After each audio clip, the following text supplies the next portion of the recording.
برائیوں سے وحشت ہوتی ہے، گندگی سے ان کو وحشت ہوتی ہے۔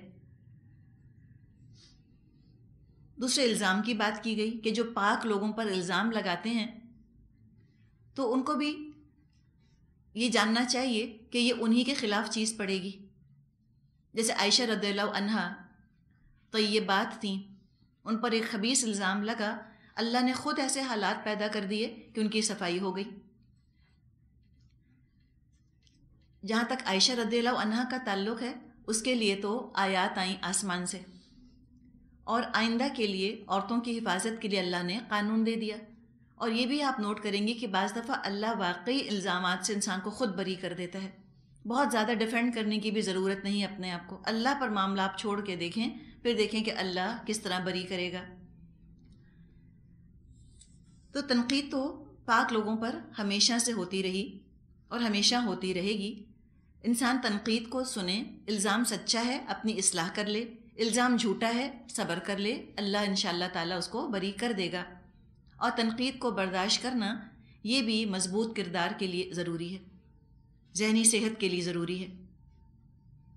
مستقل جلنے کوڑنے کی ضرورت نہیں الزامات کے نتیجے میں، اور الزامات کو ایک طرح سے ڈیفلیکٹ کرنا سیکھیں، بعض الزامات کو اگنور بھی کر دینا ہوتا ہے۔ دو باتیں ہو گئیں۔ تیسری بات یہ کہ اگر ہم خبیثات، خبیثین، طیبات، طیبین سے مراد، ان سب چیزوں سے مراد انسان ہی لیں اور جوڑے لیں کہ خبیث مرد خبیث عورتوں کے لیے اور پاکیزہ مرد پاکیزہ عورتوں کے لیے ہیں، تو دنیا میں تو ہم نے دیکھا کہ یہ قاعدہ اپلائی نہیں ہوتا میاں بیوی کے طور پہ۔ تو پھر بعض علماء نے کہا کہ یہاں مراد ہے آخرت، کہ آخرت میں برے مرد بری عورتوں کے ساتھ جہنم میں ہوں گے اور اچھے مرد اچھی عورتوں کے ساتھ جنت میں ہوں گے۔ ازواج مطہرہ یہ جنت میں ہوں گے، اور جو خبیث ہیں وہ جہنم میں ہوں گے۔ جیسے سورہ توبہ میں بھی ہم نے پڑھا تھا نا کہ المومنین والمؤمنات بعضهم اولیاء بعض، مومن مرد اور مومن عورتیں ایک دوسرے کے ولی ہوتے ہیں، ساتھی۔ اور والمنافقین والمنافقات، منافق مرد منافق عورتیں وہ ایک دوسرے کے ساتھی ہوتے ہیں۔ تو یہاں تک ہم دیکھتے ہیں کہ زنا کی برائی لوگوں پر اچھی طرح واضح کر دی، اس کے احکامات دے دیے کہ کوئی اگر اس میں ملوث ہو جاتا ہے تو اس کے ساتھ کیا سلوک کرنا ہے۔ اب آگے کچھ اور احکامات دیے جا رہے ہیں جس سے وہ تمام راستے بند ہو جائیں جن کے ذریعے اس برائی کے صادر ہونے کا یا پھیلنے کا اندیشہ ہے۔ کچھ اصلاحی احکامات دیے جا رہے ہیں، اور یوں سمجھیے یہاں سے کہ اسلامک کلچر کے خد و خال واضح ہو رہے ہیں۔ اور اسلامک کلچر کا آغاز گھروں سے کیا گیا۔ کلچر تو گھر کے اندر ہوتا ہے۔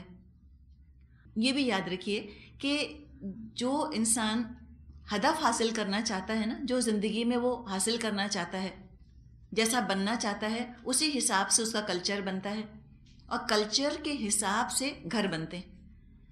گھر بننے سے مراد ہے گھر کی ڈیکوریشن، گھر کا نقشہ، ہر چیز پکار کر کہہ رہی ہوتی ہے کہ یہ کس کلچر کو فالو کر رہے ہیں۔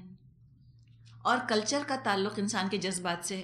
جس کے ساتھ جذباتی اٹیچمنٹ ہوگا، جس کے ساتھ ایموشنل اٹیچمنٹ ہوگا، جذباتی لگاؤ ہوگا، اسی کا کلچر فالو کیا جائے گا۔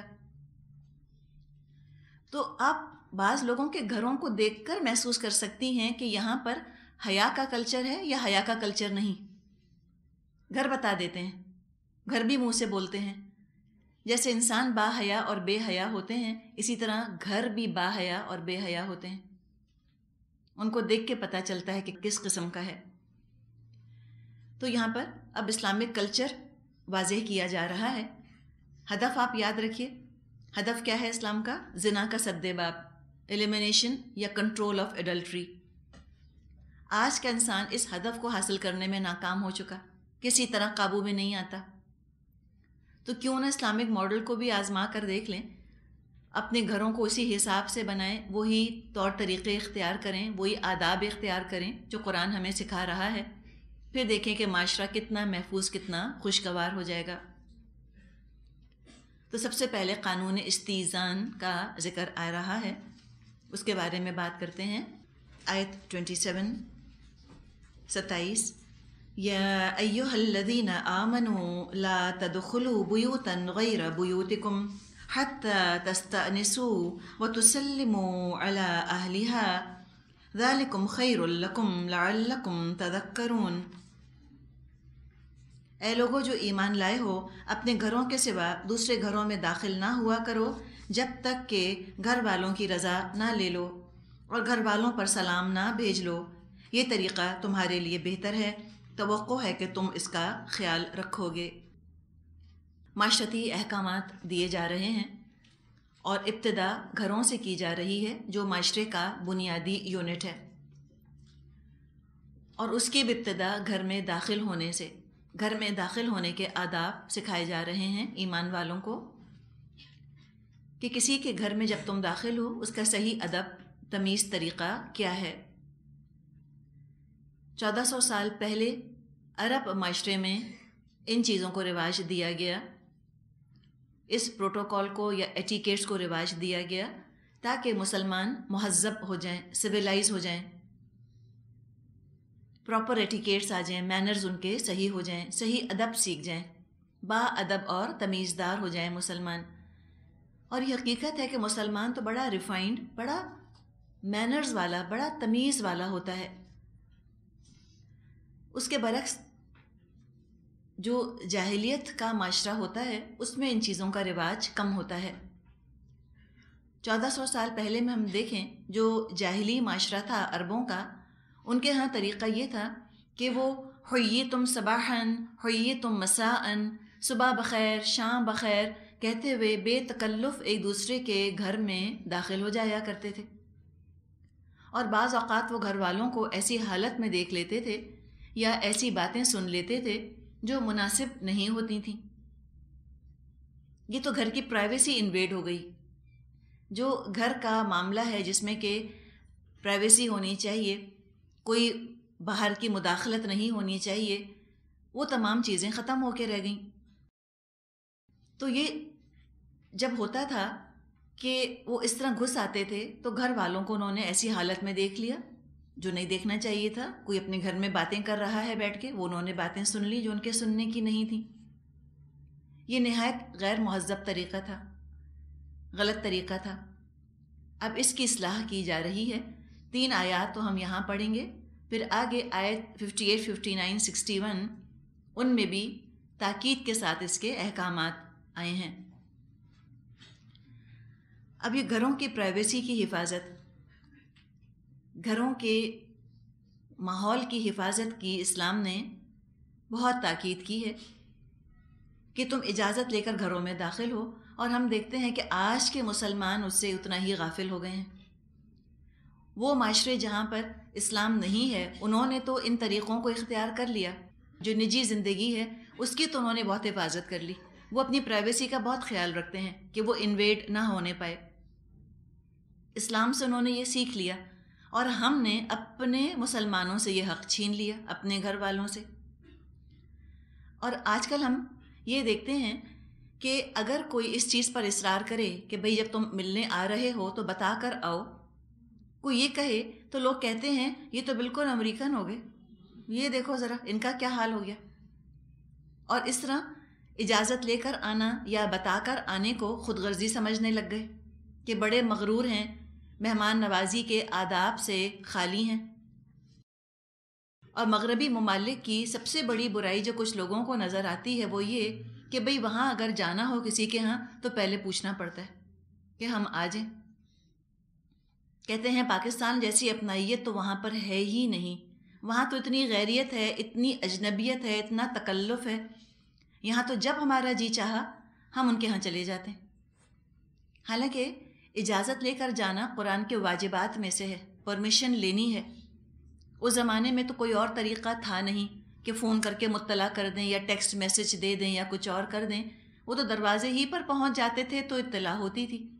آج کل جب اور اتنے سارے ذرائع آ گئے ہیں سامنے تو اطلاع دے کر کسی کو جانا چاہیے، الا یہ کہ چند موقع ایسے ہوتے ہیں، مثال کے طور پہ کوئی خوشی کا، عید بقرعید کا موقع، اس میں تو ظاہر ہے کوئی کسی کو ایسا انفارم نہیں کرتا، سب ایک دوسرے کے ہاں آنے جانے والے ہوتے ہیں، ملنے جلنے والے، یا کوئی شادی کا گھر ہے تو لوگ آنا جانا وہاں رکھتے ہیں۔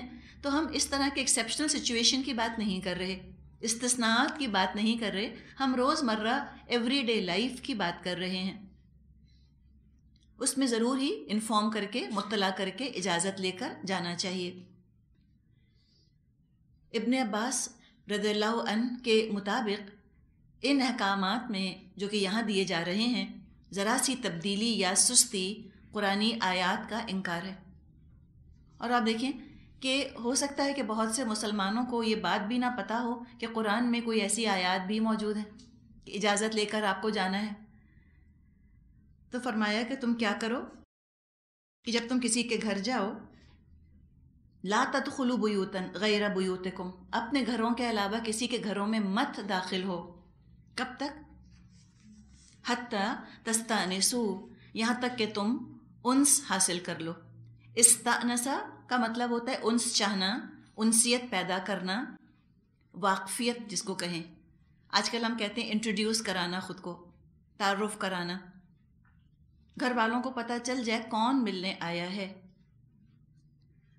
ایک مطلب یہ لیا گیا کہ تعارف کراؤ. ایک اور مطلب لیا گیا کہ گھر والوں میں تم انس محسوس کرو، یعنی کہ گھر والے آپ کو پہچان بھی جائیں اور وہ اس بات پر راضی بھی ہوں کہ آپ ان کے گھر میں داخل ہو جائیں، وہ راضی بھی ہوں اس بات پر. تستأنسوا، ان کا انس محسوس کر لو. وتسلموا، اور ان کو سلام کرو. قرآن میں جو ترتیب آئی ہے، پہلے اپنا تعارف ہے، گھر والوں کا انس محسوس کرنا ہے، اور پھر ان پر سلام بھیجنا ہے. حدیث کے حساب سے اس کی تفسیر یہ ہے کہ جب انسان کسی کے گھر جائے، جیسے آج کی اصطلاح میں ہم کہیں کہ آپ نے جا کر کسی کے گھر بیل بجائی اور انہوں نے پوچھا کون ہے، حدیث کی روح سے پہلے سلام کرنا ہے، پھر اپنا نام بتا کر تعارف کرانا ہے. ابو داؤد میں روایت ہے کہ قبیلہ بنی عامر کے ایک شخص نے نبی اکرم صلی اللہ علیہ وسلم سے اس طرح کہا آ کر، الجو، کیا میں گھس جاؤں؟ ایسے انکوت قسم کے لوگ تھے نا، بدو جیسے کہ گنوار ہوتے ہیں، یہ ان کا طریقہ تھا. اس قوم کو آپ نے سویلائز کیا، آپ سوچیں کتنا بڑا چیلنج تھا.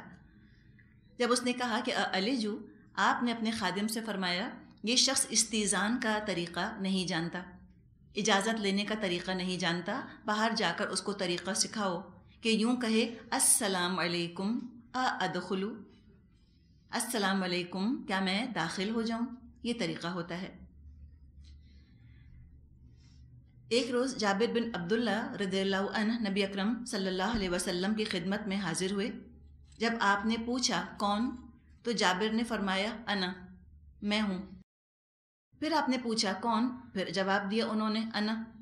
تو آپ نے ذرا سا ڈانٹ کے سے لہجے میں کہا کہ انا انا، یعنی کہ یہ انا کیا ہوتا ہے، یا انا تو میں بھی ہوں. تو انا کہنے سے کوئی پہچانا نہیں جاتا. بعض دفعہ لوگ بیل بجاتے ہیں، آپ کہتے ہیں کون، کہتے ہیں میں. اب آپ کو کیا پتہ یہ میں کون ہے جو کہ باہر کھڑا ہے؟ یا بعض دفعہ اندر سے لوگ پوچھے جا رہے ہوتے ہیں کون، آگے سے لوگ بولتے ہی نہیں کہ اندر آئیں گے تو بتائیں گے، اندر آ کر چپ کھڑے ہو جاتے ہیں. ابھی جو اجازت لینے والی بات ہے، اس کے مختلف طریقے ہیں. ایک طریقہ دروازے پر دستک دینے کا. اب ہر دنیا کے گھر میں تو گھنٹی نہیں لگی ہوگی نا، بیل تو نہیں ہوگی، گاؤں ہیں یا کوئی اور جگہ ہیں وہاں دستک دینے کا طریقہ ہوتا ہے. نبی اکرم صلی اللہ علیہ وسلم کے زمانے میں یہی طریقہ تھا. اچھا آج کل آپ دیکھیں نوائز پولیوشن بھی بہت بڑھ گیا ہے، اس وجہ سے بھی ذرا گھنٹیاں زور کی ہوتی ہیں. وہ زمانہ تھا جب کہ اتنا نوائز پولیوشن نہیں تھا، اتنا شور نہیں تھا کہ رکشہ یا بسوں کا یا ان مختلف چیزوں کا ٹریفک چل رہا ہو اور شور مچ رہا ہو. عام طور پہ خاموشی ہوا کرتی تھی. تو لوگ جو جا کر نبی اکرم صلی اللہ علیہ وسلم کے دروازے پر دستک دیتے تھے، وہ ناخنوں سے دیتے تھے، اتنی بس، اتنی سی آواز ہوتی تھی، اس سے زیادہ نہیں. اس لیے گھر بھی چھوٹے تھے. نبی اکرم صلی اللہ علیہ وسلم کا گھر کیا تھا، ایک حجرہ، ایک کمرہ، تو آواز آ جاتی تھی. تو سمجھے کہ یہ طریقہ ہے اگر کسی کے دروازے پہ آپ کو نوک کرنا ہے تو طریقہ کیا ہوگا، بہت دھیمے سے. بعض لوگ ایسے دروازہ دھڑ دھڑاتے ہیں آ کر اتنے زور سے کہ قبر کا مردہ بھی شاید اٹھ کر بیٹھ جائے. یہ طریقہ نہیں ہے. اس لیے کہ دیکھیں اگر کسی نے دروازہ بند کیا ہوا ہے، اس کا مطلب ہے کوئی پرائیویٹ کام ہے نا. وہ یا سو رہا ہے یا کسی اور کام میں مشغول ہے. اب جب اس طرح دھڑ دھڑائیں گے دروازہ جا کر, ہڑبڑا کر جب وہ اٹھے گا, کتنا اپسیٹ ہوگا. یا اپنے کسی پرائیویٹ کام میں مشغول ہے تو وہ کتنا ڈسٹرب ہوگا. ایک تو دروازے نوک کرنے سے گھروں کے اندر بھی حتی الامکان پرہیز کرنا چاہیے. انلیس کوئی امپورٹنٹ کام ہو تو آپ نوک کر لیں, لیکن لوگوں کی پرائیویسی کے اندر مداخلت نہیں کرنی چاہیے زیادہ. ایک یہ طریقہ. آج کل جو ترقی یافتہ جگہیں ہیں وہاں گھنٹی کا رواج ہے, بیل بجا دیں. یا انٹرکام بہترین طریقہ ہے, جو اسلام کا مزاج ہے. اسلام کے مزاج کے ساتھ انٹرکام پوری طرح ہم آہنگ ہے, اس لیے کہ ایک تو نرم آواز میں بجتا ہے, اس کے بعد آپ آرام سے دھیمی آواز میں اپنا سلام بھیج سکتے ہیں اور اپنا انٹروڈکشن بھیج سکتے ہیں, نام بتا سکتے ہیں کہ ہم فلاں ہیں. تو اگر اپنے گھروں کے اندر کوئی افورڈ کر سکتا ہے تو وہ انٹرکام ضرور لگوا لے, بہت سہولت آسانی ہو جاتی ہے. پھر تعارف کا ایک اور طریقہ, کسی آفس وغیرہ میں اگر ملنے جانا ہو تو اپنا انٹروڈکشن کارڈ ہوتا ہے نا, بزنس کارڈ جو دیتے ہیں, وہ بھیج دیا جائے, یہ بھی اچھا طریقہ ہے. اب نوک کرنے کی بات تو ہم نے کی. جہاں تک بیل بجانے کا تعلق ہے تو بیل بھی دھیمے سے ایک دفعہ. بعض لوگ گھنٹی پر ہاتھ رکھ کر بھول جاتے ہیں کہ اس پر ہٹانا بھی ہے, یا وہ یہ پلان نہیں کر سکتے کہ ہم نے گھنٹی بجائی ہے, کوئی اپنے کمرے سے آئے گا, کوئی نوکر کچن سے آئے گا, کوئی کہیں سے آئے گا, تو اس کو 30 سیکنڈ تو لگیں گے. 5 سیکنڈ کے بعد گھنٹی, پھر 5 سیکنڈ کے بعد, پھر 5 سیکنڈ کے بعد گھنٹی, بے در پے وہ بیل بجائے جاتے ہیں بعض دفعہ. یہ طریقہ اچھا نہیں ہے, مناسب نہیں ہے. تھوڑا تھوڑا گیپ ہونا چاہیے. گھنٹی بجا کر ذرا انتظار کر لیں. اللہ کے بندے 1 منٹ تو انتظار کیا جا سکتا ہے نا. تو 1 منٹ گیٹ پر کھڑا ہونا وہ تو قیامت لگتا ہے لوگوں کو, لیکن آرام آرام سے. اچھا, بعض دفعہ ایسا ہوتا ہے کہ لوگ آتے ہیں اور اتنی زیادہ وہ گھنٹیاں بجاتے ہیں, پھر وہ کہتے ہیں, خفا بھی ہوتے ہیں اس کے بعد, اتنی دیر میں دروازہ کیوں کھولا, الٹا یعنی ناراض بھی ہونے لگتے ہیں. یہ طریقے مناسب نہیں ہیں. بہت انسان تمیز کے ساتھ آرام سے جو ہے وہ آ کر گھنٹی بجائے, اور ایک آدھ دفعہ گھنٹی بجائے, کوئی نہ ہو تو بلا وجہ دروازے پہ نہ کھڑا رہے, فرسٹریٹ نہ ہو, واپس چلا جائے. تو یہاں پر ذکر کیا گیا آگے آیت نمبر 28 میں, فَإِن لَّمْ تَجِدُوا فِيهَا أَحَدًا فَلَا تَدْخُلُوهَا حَتَّى يُؤْذَنَ لَكُمْ. پھر اگر تم وہاں کسی کو نہ پاؤ تو داخل نہ ہو جب تک تم کو اجازت نہ دے دی جائے. یعنی کہ آپ کو کسی کے گھر میں داخل ہونے کی اجازت نہیں جب تک کہ گھر والے خود اجازت نہ دے دیں.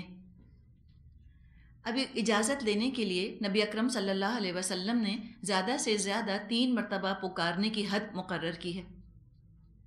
فرمایا, تیسری مرتبہ پکارنے پر جواب نہ آئے تو واپس ہو جاؤ. یہ بخاری اور مسلم میں روایت موجود ہے.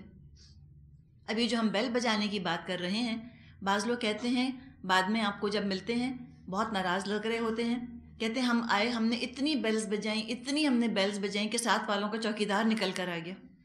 تو آپ کیوں کھڑے ہو کے بیلز بجاتے رہے؟ اگر کوئی گھر میں تھا نکل آتا. اب بیل بجا رہے ہیں, کوئی نہیں آ رہا, اس کا مطلب ہے گھر پہ کوئی نہیں ہے. خود سمجھ جانا چاہیے تھا. بلا وجہ وقت ضائع کیا اور خود کو غصہ بھی آیا. یہ 3 دفعہ اجازت کی جو بات کی گئی ہے, 3 دفعہ تم اجازت طلب کرو. اس کا بڑا دلچسپ ایک واقعہ آتا ہے. نبی اکرم صلی اللہ علیہ وسلم ایک دفعہ سعد بن عبادہ رضی اللہ عنہ کے گھر تشریف لے گئے. جو طریقہ تھا, آپ نے جا کر پہلے السلام علیکم ورحمۃ اللہ وبرکاتہ فرمایا اور 2 دفعہ اجازت طلب کی. اندر سے کوئی جواب نہ آیا. تیسری مرتبہ جواب نہ ملنے پر آپ واپس جانے لگے.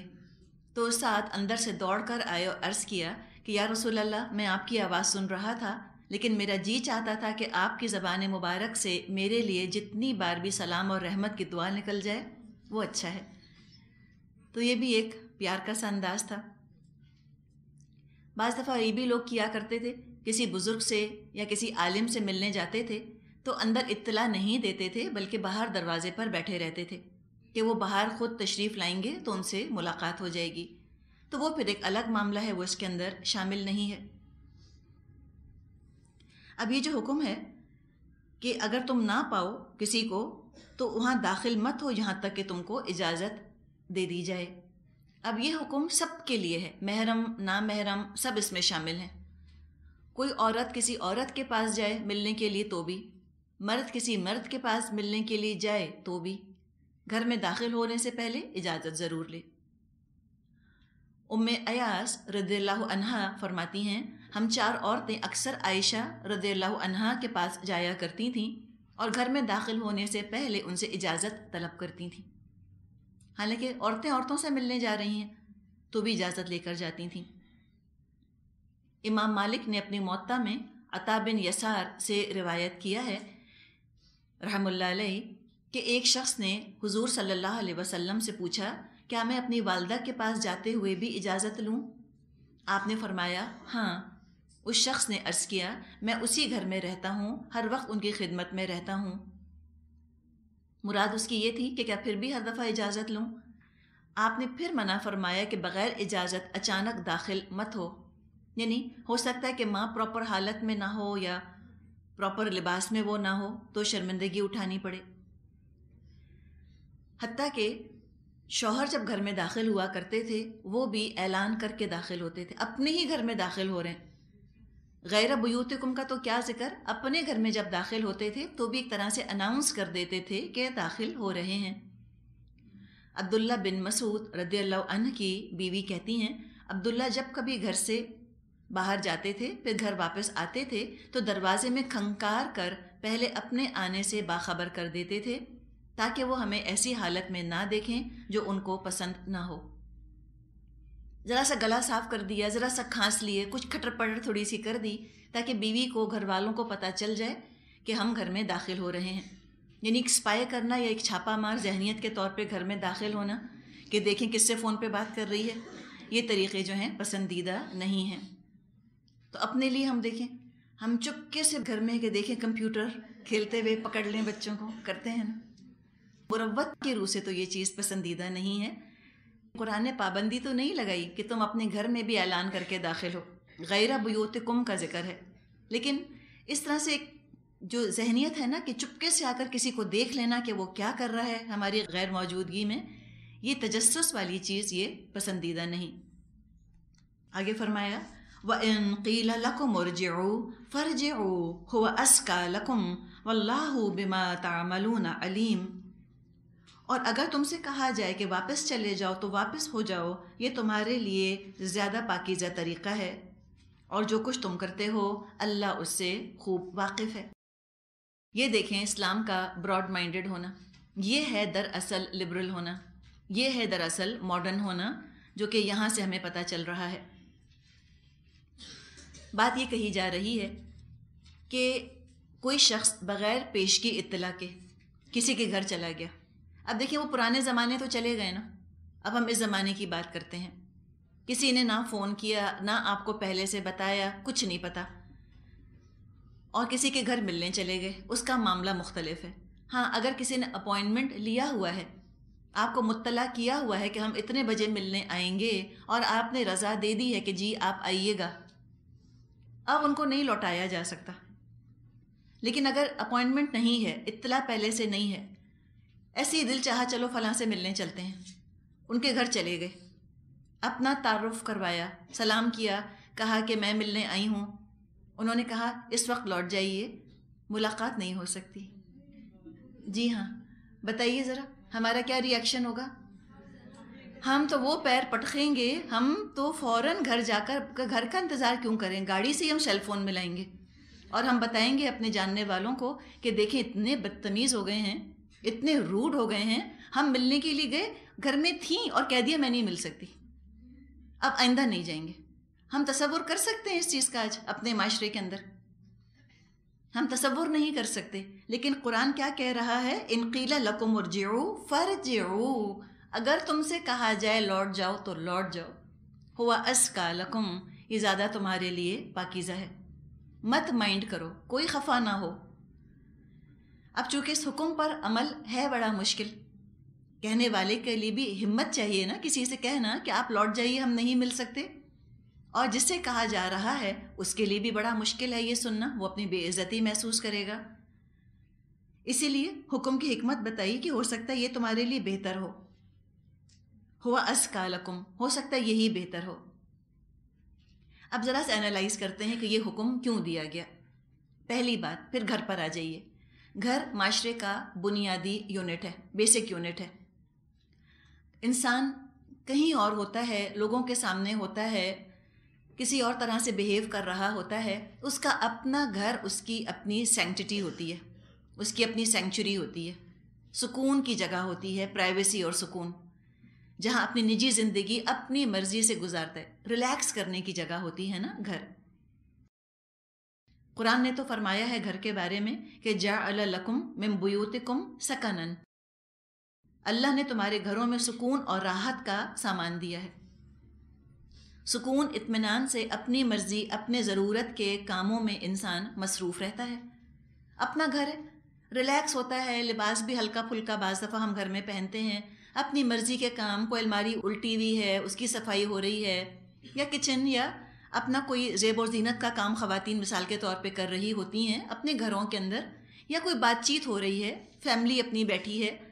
تو ان سب چیزوں کے لیے پرائیویسی چاہیے ہوتی ہے، اور مداخلت اچھی نہیں لگتی، انٹرفیئرنس نہیں اچھا لگتا ایسے موقع پر.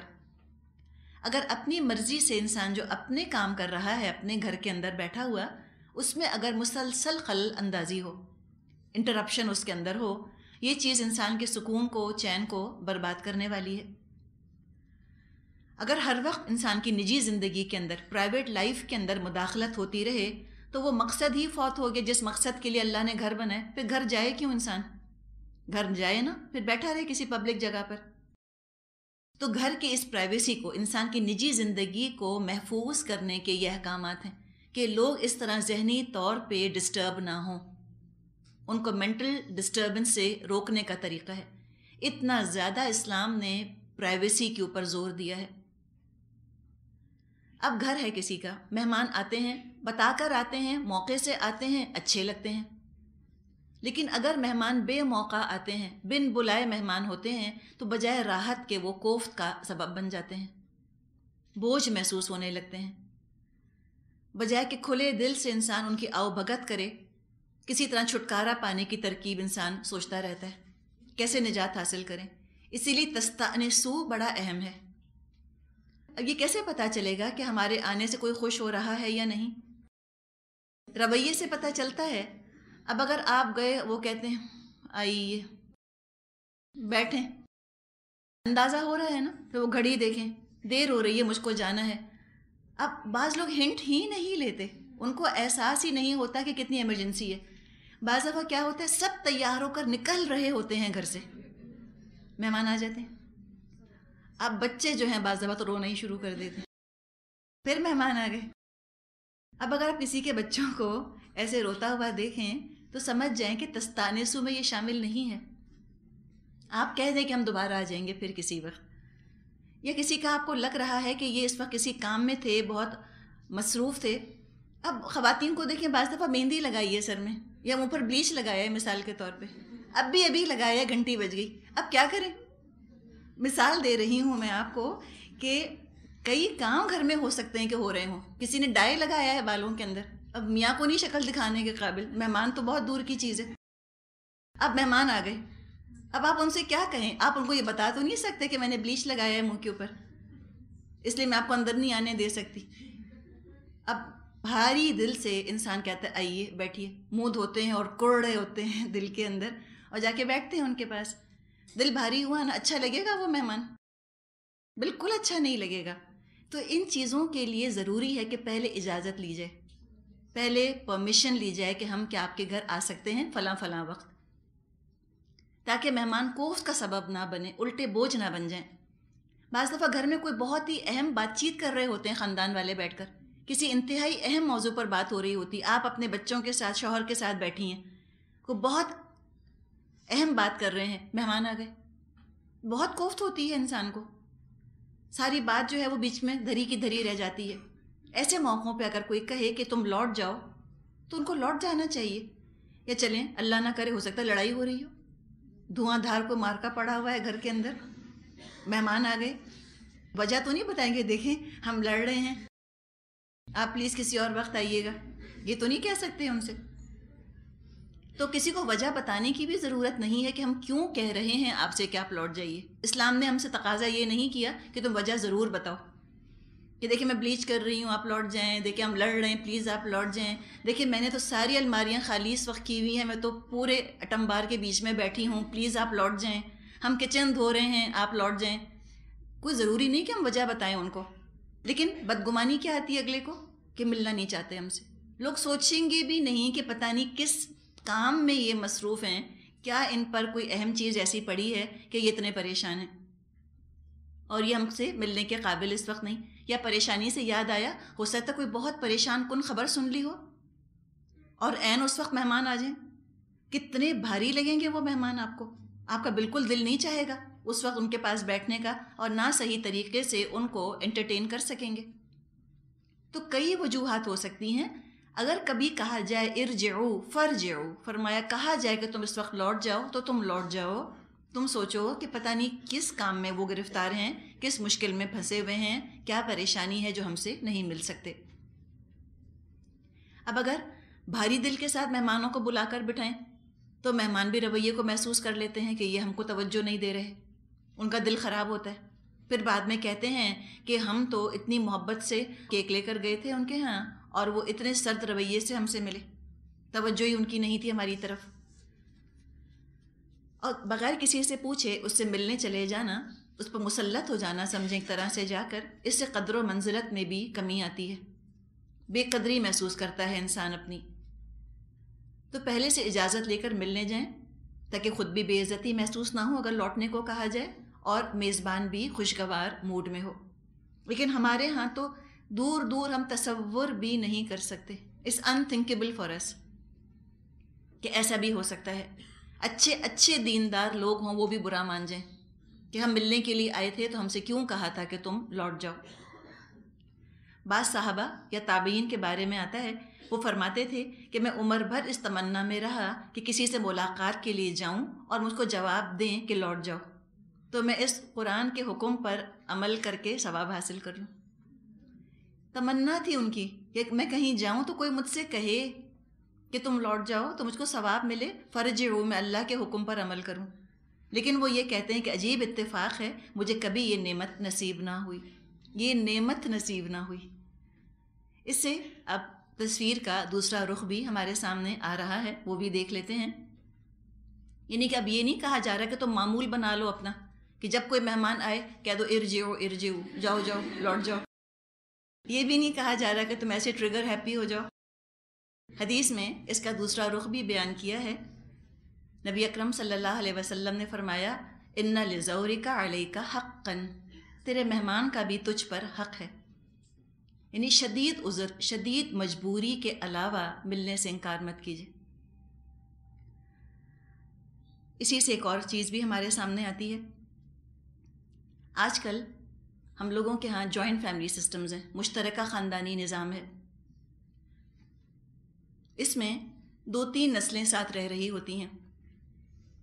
ہو سکتا ہے گھر میں بزرگ ہوں، یعنی کہ ساس سسر ہوں، پھر بیٹا اور بہو ہوں، پھر ان کے بچوں کی بھی شادی ہو جائے، یعنی کہ بیٹا بہو بھی ساتھ رہ رہے ہوں، تو 3 نسلیں ہو گئی نا، سمجھیں. اب اس طرح کا کوئی جوائنٹ فیملی سسٹم ہے. اب وہاں پر ضروری نہیں ہے کہ خاندان کے کسی ایک فرد سے کوئی اگر ملنے کے لیے آتا ہے تو پورا خاندان اس کے پاس بیٹھے. ہمارے ان چیزوں کو کمپلسری کر دیا ہے. اس طرح تو زندگی کتنی تنگ ہو جائے انسان کی. مثال کے طور پہ کوئی ساس کے رشتہ دار ملنے آئے ہیں، ساس کی بہن آئی ہیں یا ساس کا بھائی یا ساس کی امی ملنے آئی ہیں. اب ساس توقع یہ کرے کہ میری بہو آ کر یہاں پہ 3-4 گھنٹے بیٹھی رہے گی، تو باقی کام کب کرے گی وہ؟ اس کو بھی اپنے شوہر کو دیکھنا ہے، اس کو اپنے کام کرنے ہیں. اگر بچے ہیں تو بچوں کا ہوم ورک کرنا ہوتا ہے، کپڑے ہوتے ہیں، 10 کام ہوتے ہیں. یا اسی طرح بہو توقع یہ کرے کہ میری بہن یا میری ماں آئی ہیں تو میری ساس ان کے پاس 3-4 گھنٹے بیٹھی رہے، تو ساس کے بھی تو اپنے کام ہیں، وہ کیسے بیٹھی رہے ان کے پاس؟ تو کوئی اس طرح سے اگر اپنا سلسلہ شروع کرے تو زندگیاں بہت مشکل ہو جائیں. اسی طرح کی جب غیر حقیقی توقعات، نامعقول توقعات ایک دوسرے سے ہم رکھتے ہیں تو تعلقات میں تلخیاں پیدا ہوتی ہیں اور شکایتیں پیدا ہوتی ہیں. تو یہ توقعات نہ رکھیں ایک دوسرے سے. ٹھیک ہے، ایک کٹسی کے طور پہ آئیں، ضرور سلام کریں، مل لیں اور اس کے بعد اپنے کام میں چلے جائیں. جس کے مہمان ہیں وہ اپنے مہمان کے پاس بیٹھے. تو اس طرح سسٹمز تو چلتے رہتے ہیں. اول تو انشاءاللہ جوائنٹ فیملی سسٹم پر ہم بات کریں گے.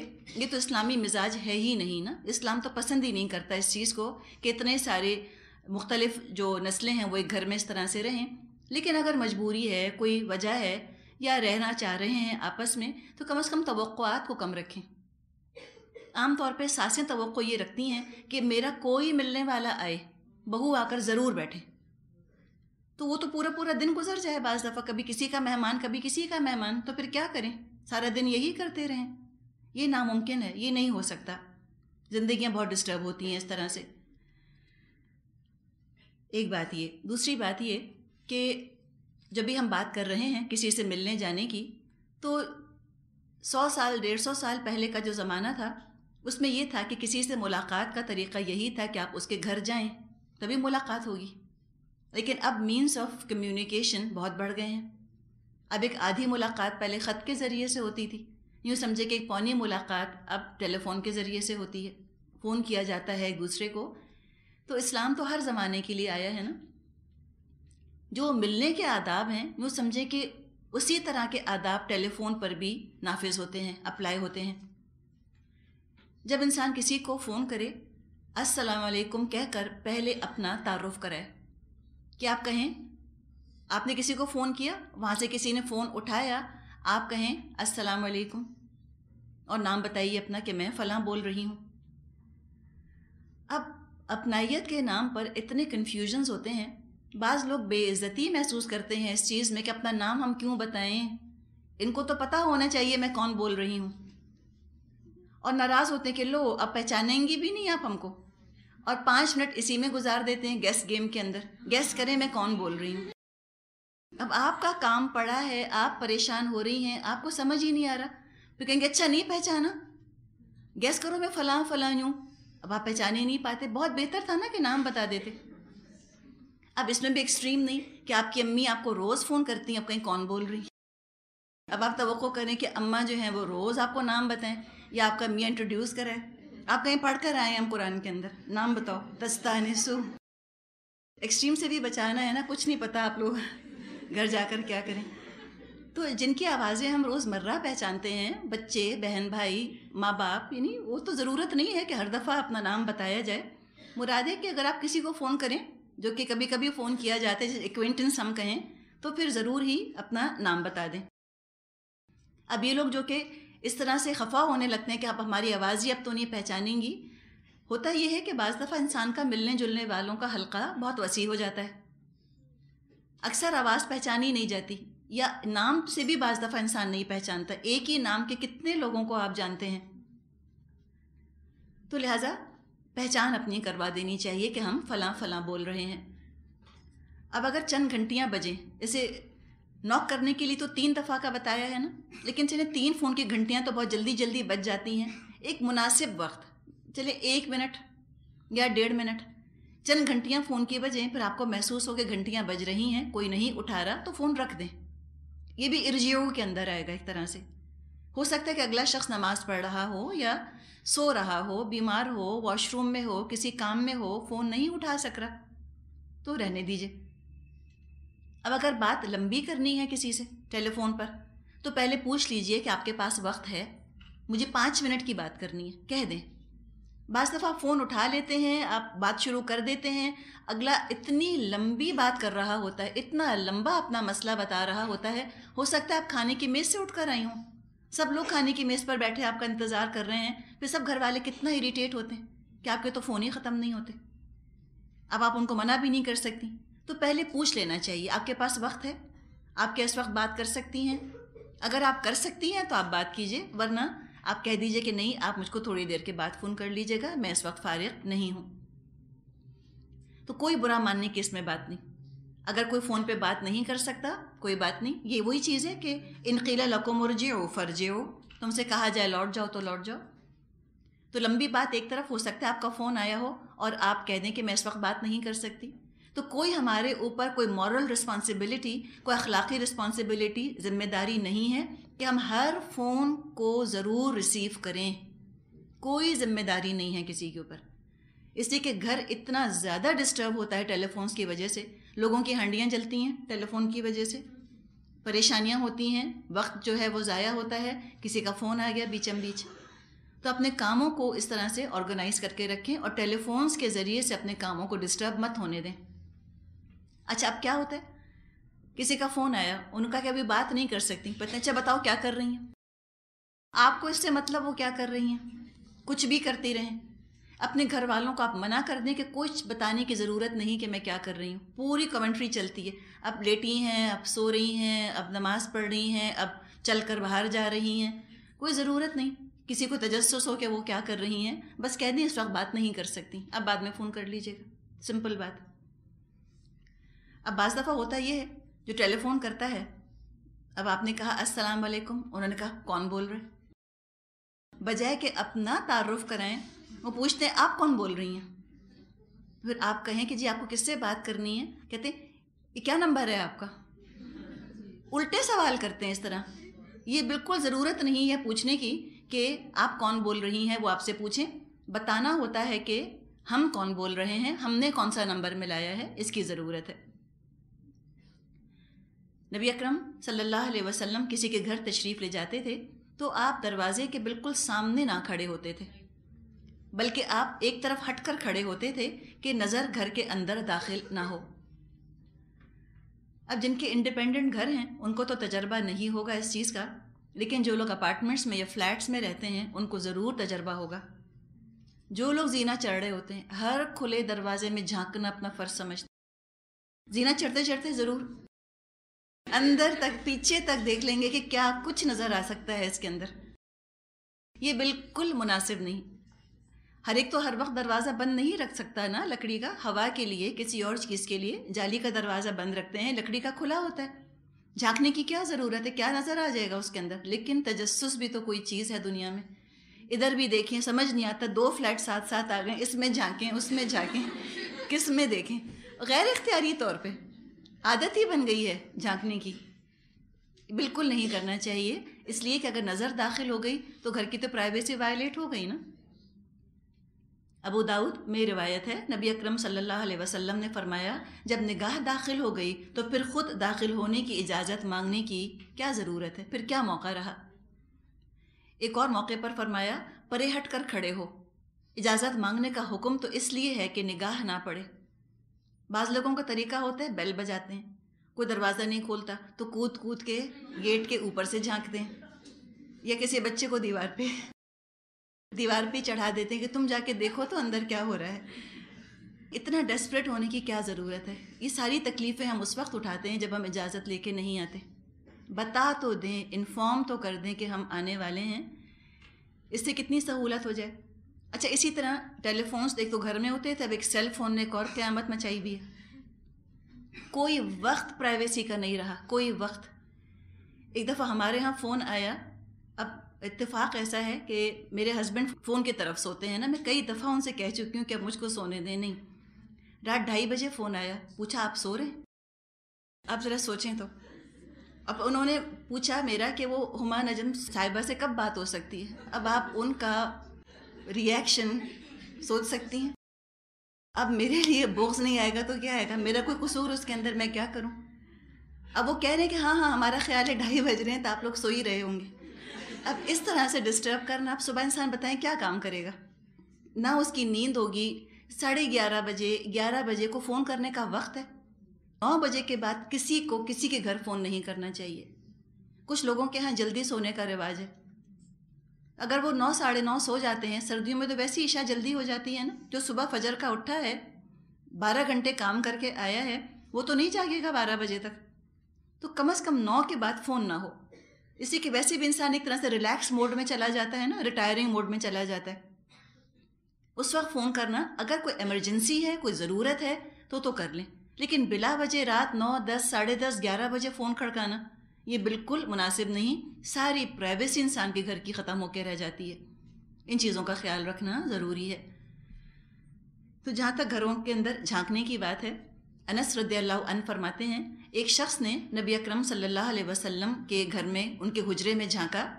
نبی اکرم صلی اللہ علیہ وسلم اس وقت ایک تیر ہاتھ میں لیے ہوئے تھے، آپ اس کی طرف اس طرح بڑھے جیسے اس کے پیٹ میں چبا دیں گے، اسی کو تو حجرے ہوتے تھے نا، خالی پردہ پڑا ہوا ہوتا تھا. اس طرح ہماری طرح گیٹ کے بعد لان کے بعد اندر کا دروازہ، یہ سب کچھ تو نہ ہوتا تھا. تو ہو سکتا ہے پردہ ہٹا کر تھوڑا جھانک لیا ہو اس نے، یا اس طرح سے کوئی، تو آپ کو یہ بات انتہائی ناگوار گزری.